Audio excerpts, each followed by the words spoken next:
കിട്ടാതിരുന്നതിനെ തുടർന്നുള്ള ആരോഗ്യ പ്രശ്നങ്ങളെ തുടർന്ന് കണ്ണൂരിൽ 18 വയസ്സുകാരി മരിച്ചു. മിരുവമ്പായി സ്വദേശിയായ ശ്രീനന്ദൻ. നമ്മൾ 2 ദിവസം കൊണ്ട് സോഷ്യൽ മീഡിയ നിറയ്ക്കുന്ന ഒരു വാർത്താ രംഗമാണ് ഇപ്പൊ നമ്മൾ കേട്ടുകൊണ്ടിരുന്നത്. നമ്മൾ മലയാളികളും ഭൂരിഭാഗം പേരും ഫ്രീ ഡയറ്റ് എന്ന് പറയുമ്പോൾ നമ്മൾ ഓടി ചെല്ലുകയാണ്. എന്നെ ഫോളോ ചെയ്യുക, എന്നെ സബ്സ്ക്രൈബ് ചെയ്യുക, നിങ്ങൾക്ക് ഞാൻ ഫ്രീ ഡയറ്റ് തരാം. ഇതൊരു കോപ്പി പേസ്റ്റ് ഡയറ്റ് ആണ്. ഇപ്പൊ ഓരോ വ്യക്തിയുടെ ബോഡിയിലും ഡിഫറെന്റ് ന്യൂട്രിയൻ വാല്യൂ ആണ് വേണ്ടത്. ഇപ്പൊ എന്റെ ബോഡിയുടെ ന്യൂട്രിയൻ വാല്യൂ അല്ല മറ്റൊരാൾക്ക്. അതുകൊണ്ട് തന്നെ നിങ്ങൾ ഒരിക്കലും ഫ്രീ ഡയറ്റിന് പിറകെ പോകരുത്. ഇവിടെ ഈ കുട്ടിക്കുണ്ടായ രോഗം എന്ന് വെച്ചാൽ ഈറ്റിംഗ് ഡിസോർഡർ ആണ്. അതായത് അനോറക്സിയ നെർവോസ എന്ന് പറയുന്ന ഒരു ഈറ്റിംഗ് ഡിസോർഡർ ആണ് ഈ കുട്ടിക്കുണ്ടായത്.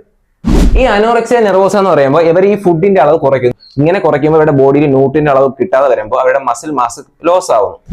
ഈ ബോഡിയിലെ മസിൽ മാസ് കുറയുമ്പോൾ ഇവർ വിചാരിക്കുന്നത് എന്തായിരിക്കും, എന്റെ ബോഡിയിലെ വെയിറ്റ് കുറഞ്ഞല്ലോ എന്ന് പറഞ്ഞ് അവർ വീണ്ടും ഈ ഫുഡിന്റെ അളവ് വീണ്ടും കുറയ്ക്കുന്നു. ഇതോടൊപ്പം തന്നെ ഇവർ ഈ ഫുഡിന്റെ അളവ് കുറയ്ക്കുമ്പോൾ ഇവർ പോലും അറിയാതെ ഇവരുടെ ഹാർട്ടിൽ ഉണ്ടാകുന്ന കുറച്ച് ചേഞ്ചസ് ഉണ്ടാകുന്നു. അതായത് സൈനസ്, ബ്രാഡിക്കാർഡിയ എന്നുപോലുള്ള രോഗത്തിലോട്ട് അവർ ചെന്ന് വീഴുന്നു. അതുപോലെ തന്നെ ഇത്തരക്കാരിൽ ഹൈപ്പോടെൻഷൻ ഉണ്ടാകുന്നു, അതായത് ലോ ബ്ലഡ് പ്രഷർ ഉണ്ടാകുന്നു.